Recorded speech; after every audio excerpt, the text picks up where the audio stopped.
So there he is, asking for forgiveness. And it seems like we've just been talking, everybody seems to be talking about Matt Hancock in the jungle, in the office, amongst friends and family.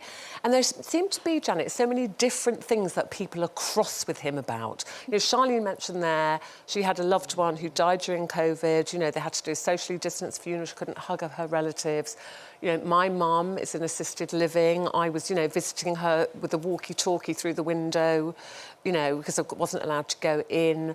Other people were really angry about PPE and then him breaking the very guidelines that he was asking us all to abide by, you know, that picture that we've all seen of the, you know, the amorous hug, shall I call it? The booty grab. The booty grab. As Babatunde calls it, the booty grab. So there seem to be various reasons that people are angry with him. Do you have one specific thing, or...?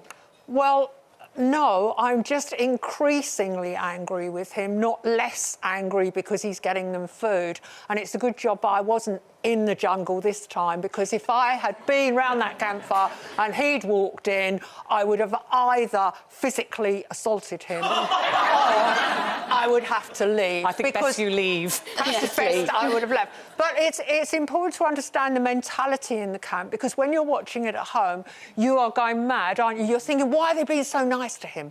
He is providing food and you are hostages. You're in a hostage situation. OK, you're being paid a load of money to be in a hostage situation, but it's a hostage situation nonetheless, because when I was in there, it drove me nuts. I tried to walk even 50 yards, 100 yards out of the camp to get away from some of the people, and you're turned back. You're forced to sit round that fire and bond.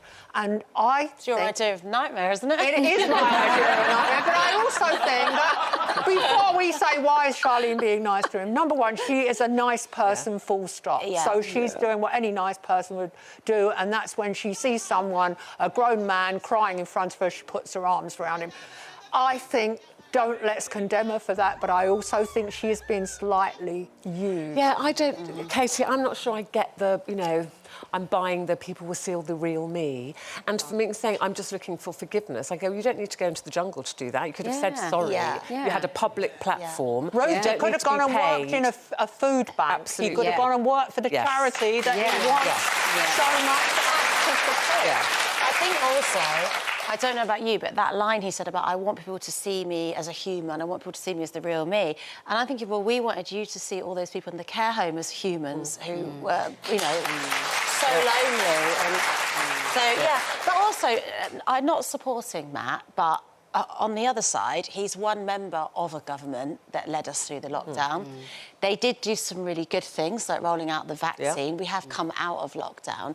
So I don't know if I'd be comfortable with the opposite of seeing him completely ostracised on telly and being bullied. No, because I wouldn't want to see that. But if you had a relative that went from hospital into a care home during the first 2 weeks of the pandemic, where they were in denial and there were all sorts of lies and half-truths and grey areas, when they discharged the elderly from hospital into care homes without vaccinating them, that takes a lot of But interesting, like Katie said there, Kelly, I don't necessarily hold him personally responsible for that, because that is the government. But when he personally was breaking COVID lockdown rules, social distancing rules that we were all upholding, well, most of us were upholding to the detriment of being able to see our own families, people in our families who were unwell. You know, my mum, I couldn't hold her, touch her, and we were all doing it because we were told it was for the greater good, we're all in this together, and yet he wasn't in it together. He was breaking the very rules that he was expecting us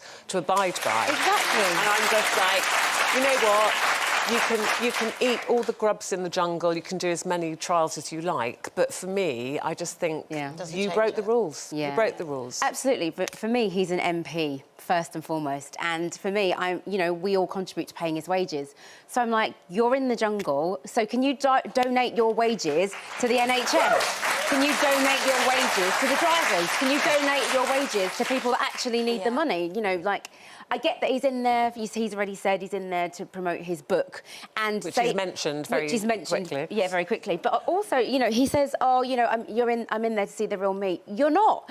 You're on camera 24 hours a day. He says he's highly trained in what to do. He's very skilled. He knows what to do, how to pivot, how to engineer people's points of view. So you're just on a bigger platform showing how you can engineer people's points of view, as far as I'm concerned. But isn't the other really bad thing that we've said so many times on this show, we want young people to engage with politics. We want young people to... We want the calibre of MPs to improve.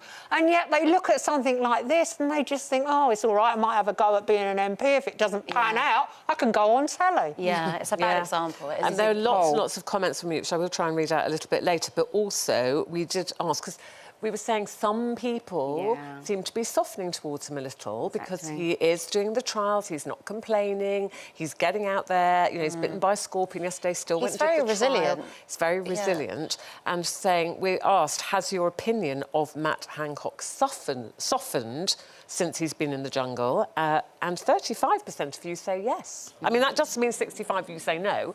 But 35% of people asked that question said, yeah, they are slightly softening towards him. So interesting. Not on this panel. Not on this panel. Sorry, mate, you have to work harder than that on the Loose Women panel.